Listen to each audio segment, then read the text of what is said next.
আমার দিনমজুর ভাইয়েরা,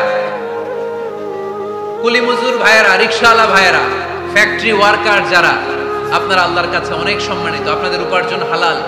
আপনাদের এক পা এমনি জান্নাতে ঢুকে আছে।